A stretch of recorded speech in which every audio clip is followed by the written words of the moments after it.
South Carolina Congresswoman Nancy Mace joins us tonight. And Congresswoman, good to have you on. We appreciate it. You initially were leaning toward a new voice for the Republican Party.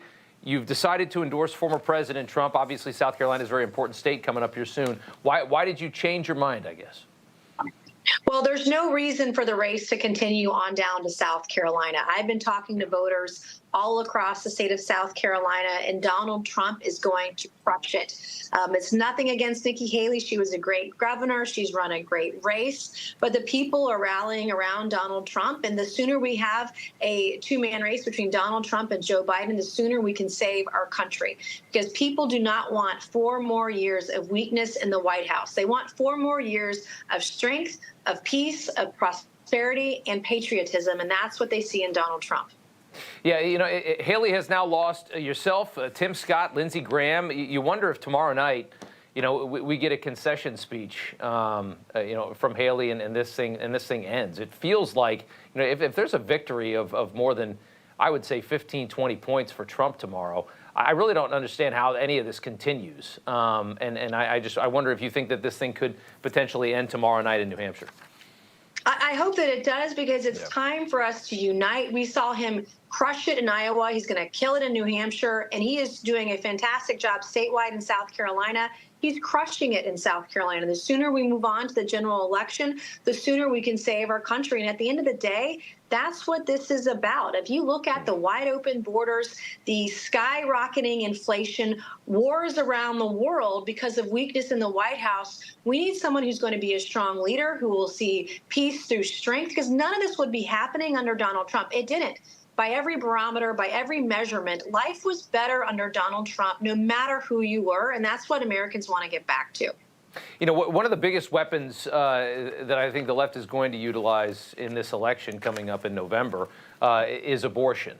And it's a topic that we've spoken before about, you know, on this show, and the importance of a moderate stance that can neutralize that threat that they have been able to get serious pay dirt out of, is they have been able to turn that threat into a lot of votes. They certainly did in the midterms that we just went through. It seems that you yourself and Trump are fairly aligned.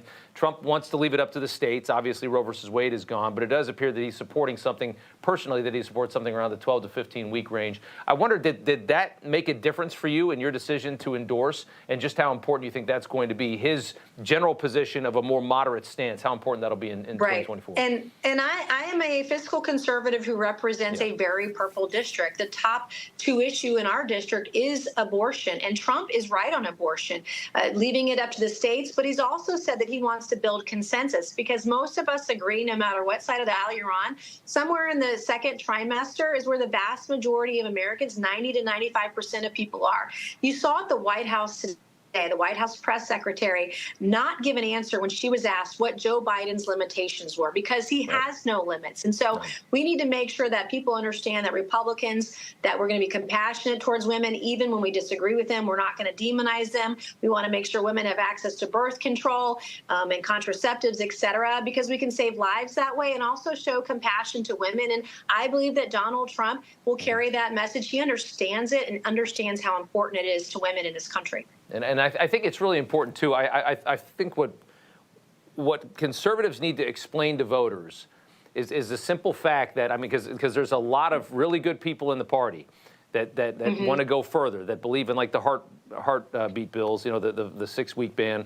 And you can understand that, because, you know, it's a very personal issue for a lot of people, and people have a lot of beliefs, and you have to respect that. What people need to understand, though, is that if you can't win, if you cannot win, then you still have the barbarism that we saw under Roe versus Wade. If you can't win elections based on it, and if you go too far, if you overcorrect too far the other direction and you can't win, then you're still left with, you know, a lot of really terrible, you know, abortions, you know, procedures happening in this country in a lot of places where it could have been reduced, and we could have done better. And I think that's a message. That's I hope that exactly people right. understand. If we can't win, we cannot save lives. And the other thing that we should be talking about too, like in my home state of South Carolina, We have 14 counties that don't have a single OBGYN doctor. So what are we doing to make sure that women have access to health care, that have access to birth control, so that we can save more lives? There are a lot of things that we can agree on, whether you're independent, whether you're conservative, Republican, or left of center. There are a lot of things that we all agree on that are not controversial. And I believe that Donald Trump will carry that message forward